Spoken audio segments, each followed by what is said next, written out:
Bahrain is also a country that is continuing in its, with its fight. This gentleman is an Egyptian. Again, you can see yourself in this guy. He's an executive of Facebook in Egypt, and he basically was the second person who started that spark that became the Egyptian movement. The first one was a young woman who did a Facebook presentation for about 10 minutes in which he said, look, Tunisia next door is 1/50th our population. And they got their freedom because Tunisia that was the first country that was able to reach its goals, and President Zainul Abidin bin Ali was exiled into Saudi Arabia. So this woman said, enough is enough. We are the largest country in the Middle East. We are the center of the Arab world, which Egypt really is in every possible sense. Cairo is the Hollywood of the Arab world. All the great movies are made in Cairo. Cairo is the Nashville of the Arab world. Every wonderful new trend, musical trend, starts from Cairo. Egypt is also the oldest country, arguably in the world, with the longest history. Egypt also has a history, recent history, not unlike Iran, with a long history of longing for liberation. And this woman said, this is a shame. Tunisians got it, and we don't. So she said, I'm going to the Tahrir Square. Tahrir Square is actually it's called Freedom Square. It's a beautiful,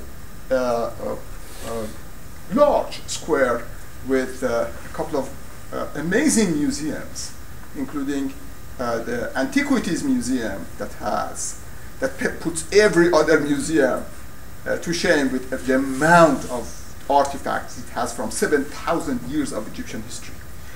It's a large place with a history of demonstrations and nationalist movement. And she said, I'm going there, I will be either killed or we're going to get our freedom. I'm going to go there and demonstrate. And this guy put it on Facebook. Now, Facebook was kind of coming on without the Egyptian government knowing what it is and what to do with it. And this guy, of course, immediately was caught and was put in jail.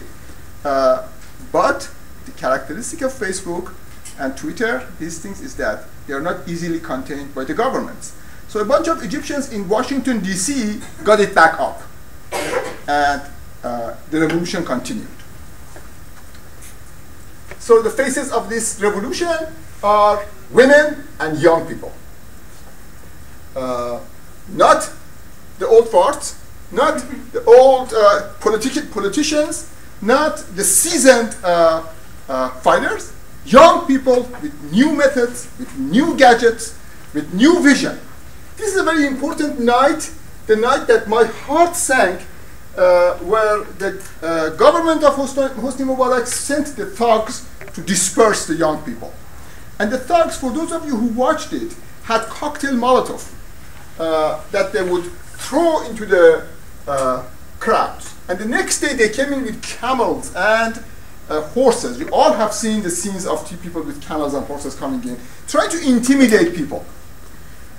And truly, I tell you, my heart sank. I said, how are they going to stop this nonsense? And what the people did, they did not fight back. They just created barricades and stayed there. And the next day, the police was gone. Security forces had melted into the population, and the Egyptians were on their way to freedom. So it started in 2009 here, then it started here, then went next door to Egypt. You see this thing? This is the Nile, and that's the delta of Nile. You can see it from satellite. And wonderfully, from satellite, there are no borders. And you can see the whole place in one glance. Now, what is the nature of this movement? The Iranian movement, the Tunisian movement, the Egyptian movement, are they reform movements or revolutions? And the answer is neither one. They are revolutions. The word has been coined not by me, but in the 1990s by the velvet revolutions of Eastern Europe. Now this, all of you remember, those of you who follow the news, that in 1990s there were these movements of Eastern European countries to get rid of the Soviet Union. So these were not bloody revolutions, with one exception in Romania. There were three patterns to these revolutions. One of them was called negotiated passage. The other one was called Velvet Revolution. And the third one that happened in Romania was demonstration from outside, coup from inside. There was a palace coup. But we are not going to get into that. What these people said, they said, the form of these revolutions were not bloody. They were velvet revolutions. They were colored revolutions. In Ukraine, you had orange revolution. And people just got up, went to the public square, demonstrated, and when they were told to go home, they said, well, we are not going home. We are sick and tired of this. We are ready to be carried to the cemeteries, or take us to the jails. We'll fill up your jails. This is where you are reminded of civil rights movement. Take us to the jails.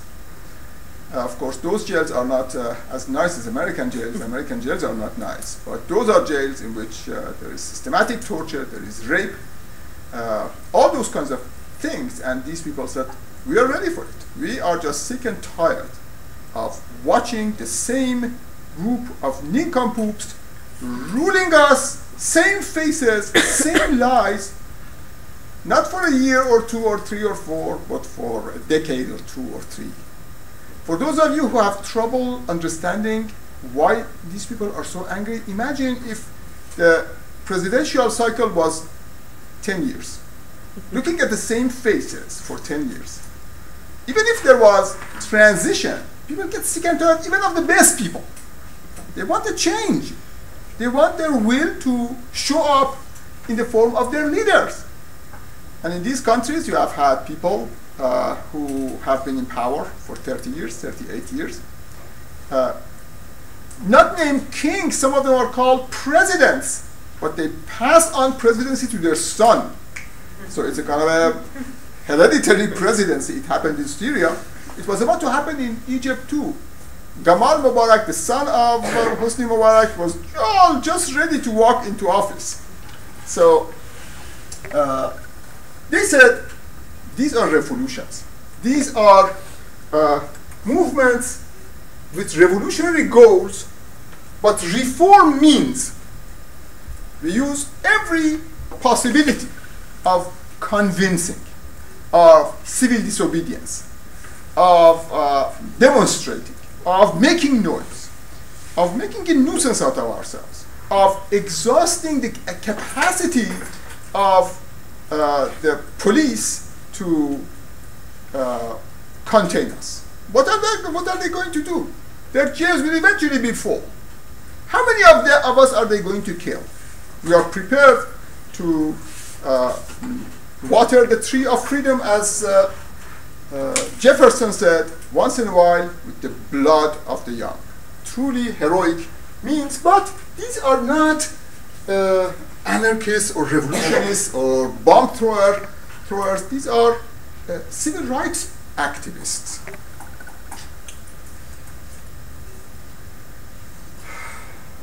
Now, what's going to happen in places where revolution doesn't work? Eventually, there will be revolution. So the governments who are kind of biding time, like in Iran, thinking, oh, we are going to contain these people, they're going to get tired, they're going to go home. They should remember the history. Revolutions happen when there is no way out, no other way out. This is a quotation by the great Marxist Trotsky, who said, people do not just go out on a picnic and try to have a revolution. They try every possible means. And when that doesn't work, they go after revolution.